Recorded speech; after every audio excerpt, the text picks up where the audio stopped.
In this lesson, we'll talk about handling exceptions within our applications. Now, what is an exception?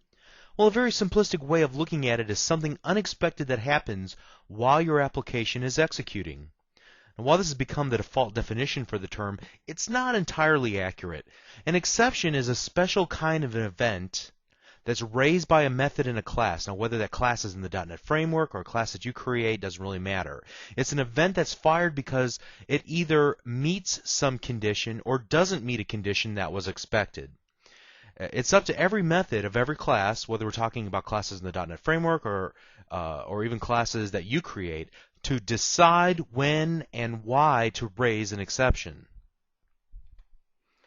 Now, usually it's because there's something about the state of the application or the values that were input into the method that are somehow invalid, although that's not always the case. But at any rate, when this happens and it's impossible for the method to continue executing, the last thing that it can do is throw up its hands and raise an exception, hoping that the code that called that method can gracefully handle the situation.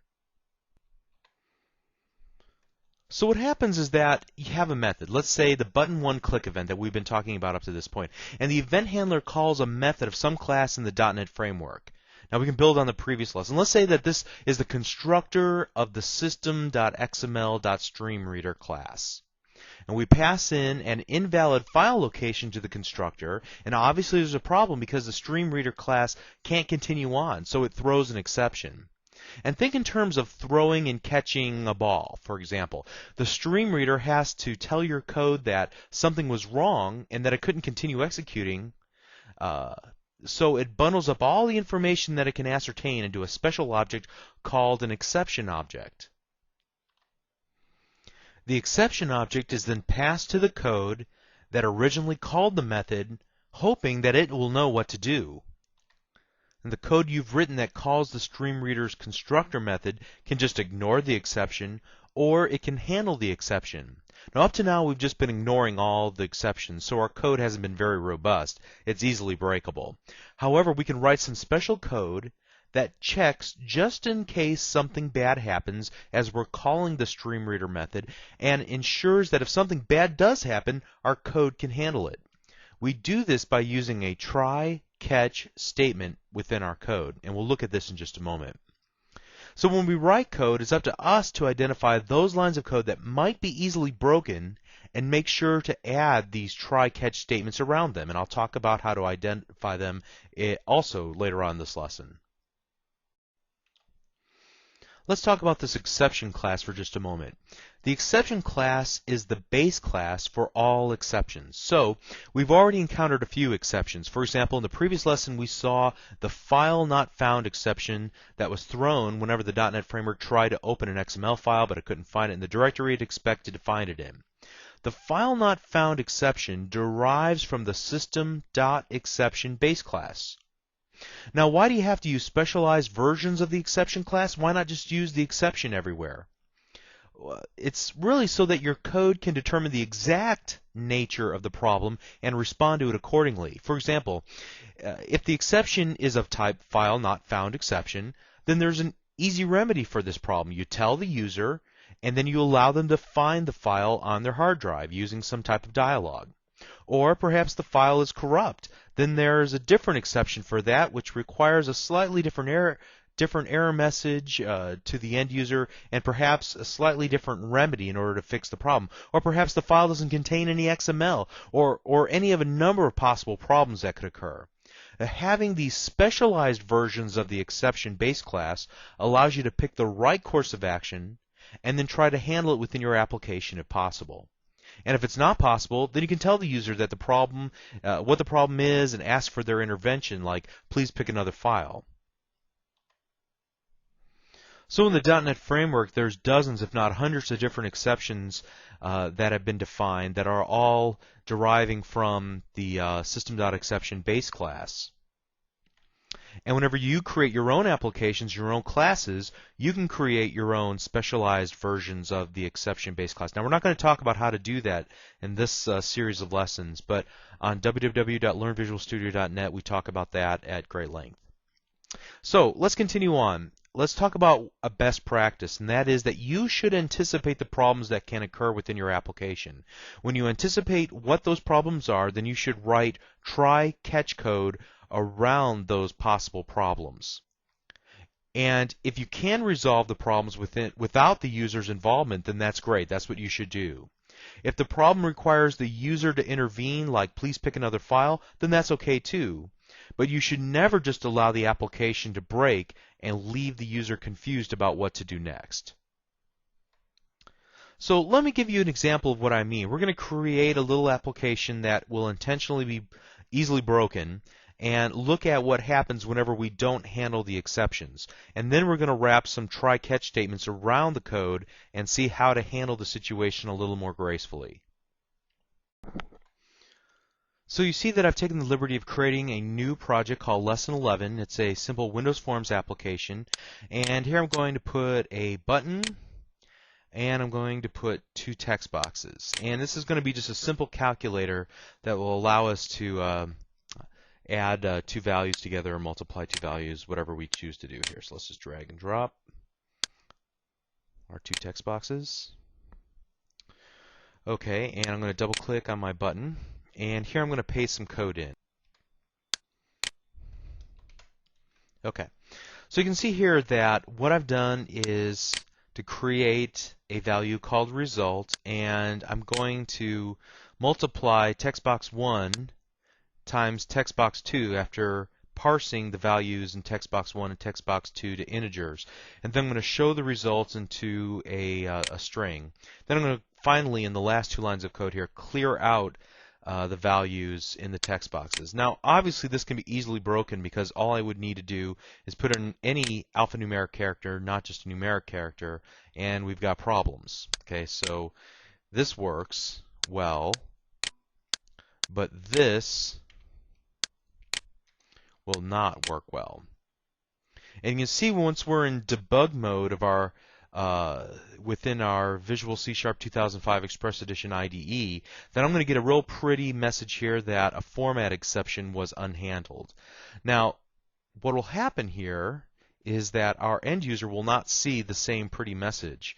So let's go ahead and stop the application right now, and let's find it on our hard drive by navigating to our Visual Studio 2005, our projects, Lesson 11, and then going into the bin directory, debug, and we're going to double click our lesson11.exe, and let's see what happens here. I'm going to put an A and then the number 7, and you can see that I get this very, very ugly .NET generated exception message. And you can see here that you can find details, but it's still not very useful to an end user because there's a lot of information here that they would have absolutely no idea what it means. Okay, so you don't want your end user to see this. You'd probably prefer to put a more friendly message box that says, look, you're not using values that are acceptable to this application. Try using numeric values only, or something to that extent. So let's go ahead and quit that, and then rewrite our application or add some exception handling code around this so that we can make this a little more user-friendly. The way this problem can be remedied is by using what is called declarative exception handling through the use of the try-catch statement as we've indicated earlier. The try statement defines a code block that is watching for exceptions as they happen. If an exception is found, then the code execution is diverted from the current line of code to a catch statement. And you can have more than one catch statement to catch more than one specific type of exceptions, or you can handle all the exceptions by just catching the base system.exception class. So let me show you how to do this and rebuild this example so that we can take advantage of this. I'm going to just drag a second button, double click it, and now I'm going to paste some code into my button to click event. Okay, this time we still have on the first line the creation of our result integer. And the next line of code is a try statement with an open and close curly brace. Between that code block, we have the 2 lines of code that we saw in the previous example, result equals int.parse text box 1, and so on. where we're multiplying text box 1 by text box 2, grabbing the result, and in the next line of code displaying it in a message box. Now, if there's a problem within that try block of code, then an exception will be thrown, and now we're able to catch the exception. You can see here that I'm just catching a general exception, the base class. This will allow me to catch any exception that happens. Now I'll show you why we'll want to be more specific in just a moment. But you can see here that if there is a problem, then I'm going to display a message box and just assume what the problem was. There was a problem with your entry, and so on. And then finally, the last two lines of code is where I clear out the text boxes. Let's run the application one more time. And this time, whenever I use a alphanumeric character instead of all numerics, I get a message box that's a little bit more friendly. There was a problem with your entry. Please make sure you use numerical values. Okay. So we're able to handle this more gracefully. My application is still running, and the user knows now that they can't input alphanumeric characters. Now what I can do to even further extend this example is to add another catch statement. As I said just a moment ago, you can add multiple catch statements in order to narrow down the exact problem that happened within the try block of code. So here we go, catch, and we're going to use the format exception and define a code block for that. I'm just going to copy this message box that we used here. But this time, I'm going to change the general exception to remove some of the more specific text, because we really don't know what the problem was. So I'm just going to, we don't know, whoops, we don't know what the problem was. And I think you'd probably want to be a little more specific than that, but that's the gist of what's going on here. So let's set a breakpoint here within our code. Save it and then run our application. And this time I'm going to type in A and 7 and then click button 2. And now you can see that I'm stepping through code. I'm going to use my step into button. And notice that immediately it jumps to the format exception catch block.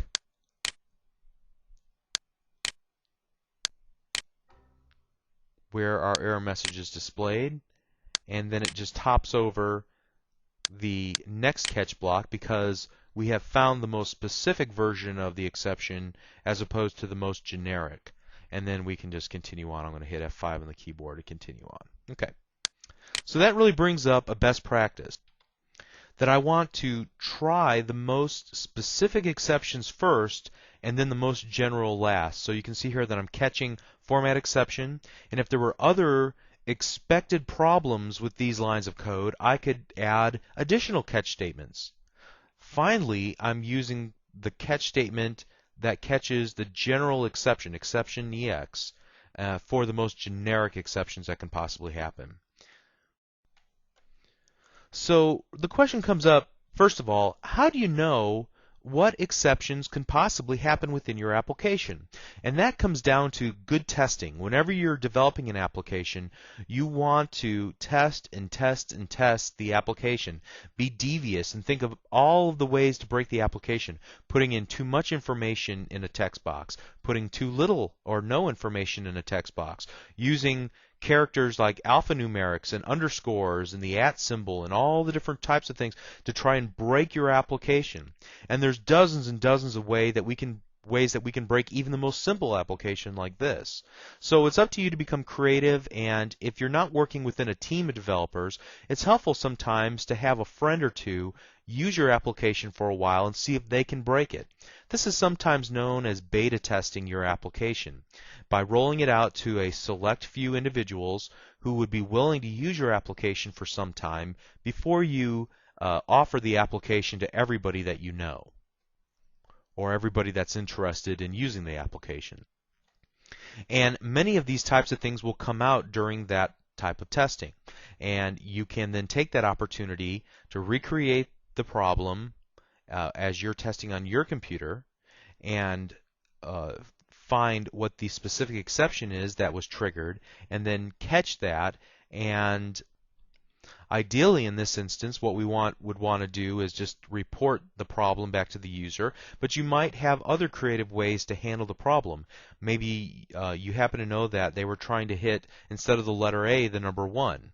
That's a big assumption for this particular application, but perhaps if a file is missing that was expected, like we saw in the previous lesson, maybe you can look at the parent directory and then ask, is this the file that you meant to use, or something along those lines. But find a creative solution to the problem, and if, again, the problem can't be remedied without the user's intervention, then bring the user in only after you've exhausted all the possibilities.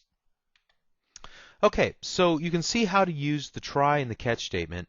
Let's now talk about throwing exceptions from a custom class that you build.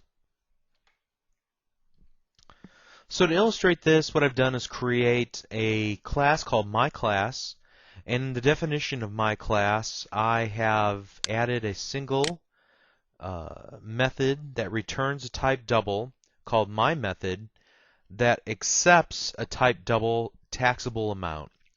Then what I do is I check the value of the taxable amount, and if the value is greater than 100,000, then I throw a new instance of the argument out of range exception. Now, how did I find this? Well, quite honestly, I just went through the IntelliSense and found an exception that already existed that kind of had covered what I wanted to say within my exception. But I could have picked one of a number of different exceptions. This one seemed to fit the best. You can see that I did something a little bit different in the next example, where I made sure that taxable amount is not less than 0. If that's the case, then I just create a generic exception, just the base class, exception EX equals new exception, and then I pass in a string, which is one of the overloaded constructors for the exception object, and that string represents a message that the calling code can take a look at and then display to the end user, or just ignore it, log it in a log file, whatever the case might be. If both of those tests are successful and we are able to then execute the return statement at the very bottom, then we'll just return the taxable amount times some tax rate, in this case 0.075.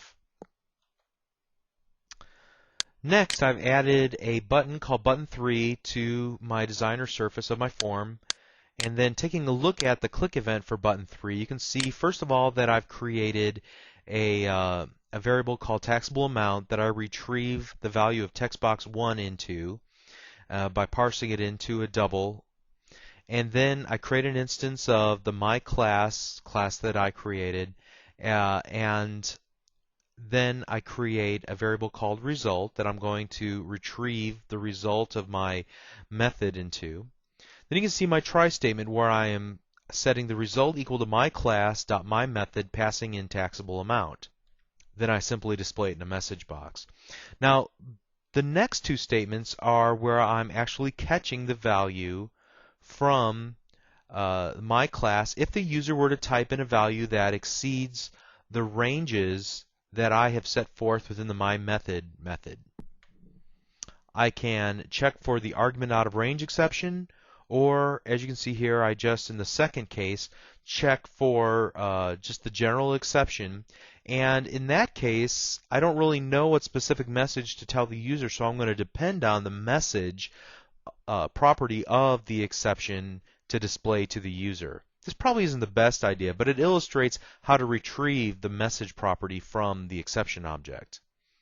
At the very end of my catch statements, you'll notice that I've added a new construct to our try-catch statement, and that is a finally statement.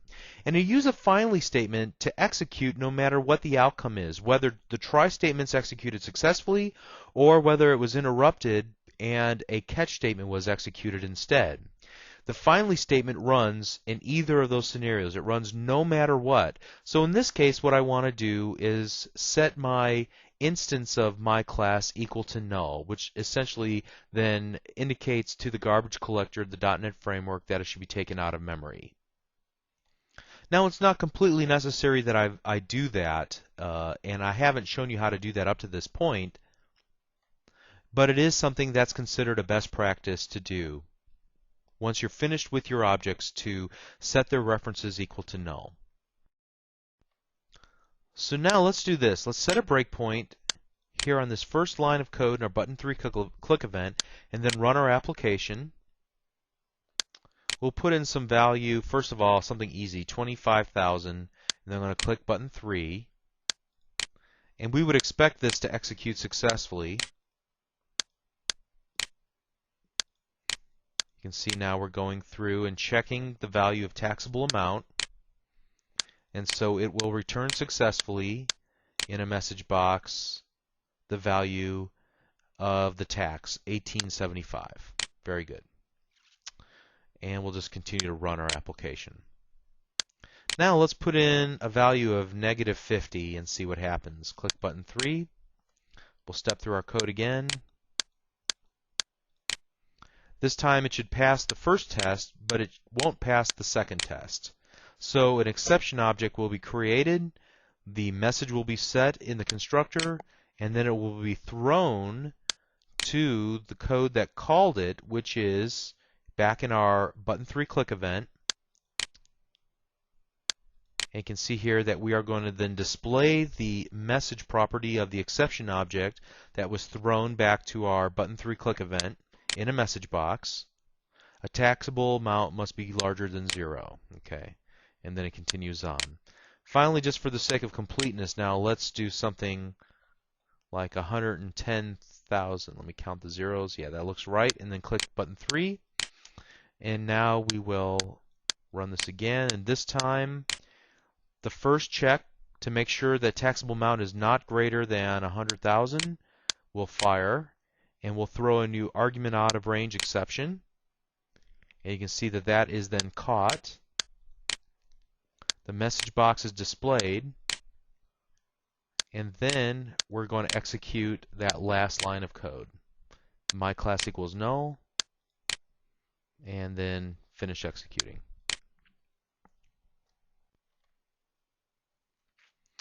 Now that I've taught you all the neat features of the try-catch statement, you might be tempted to put them everywhere in code, but I would discourage you from doing that. The reason why you don't want to put the try-catch statement around every line of code that you write is because it is expensive in terms of processing power.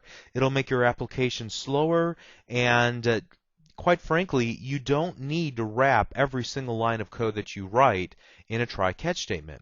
You should only wrap those statements that have a propensity to blow up. So for example, you'll notice in some of the code that I've written, like for example this first line of code within the button 3 click event, that I didn't include this in the try catch statement where I'm taking the taxable amount equals _parse textbox.1.text. Okay, maybe this would be a good place to put a try catch statement because I need to determine whether or not the value is alphanumeric versus a numeric value that can be easily parsed into a double.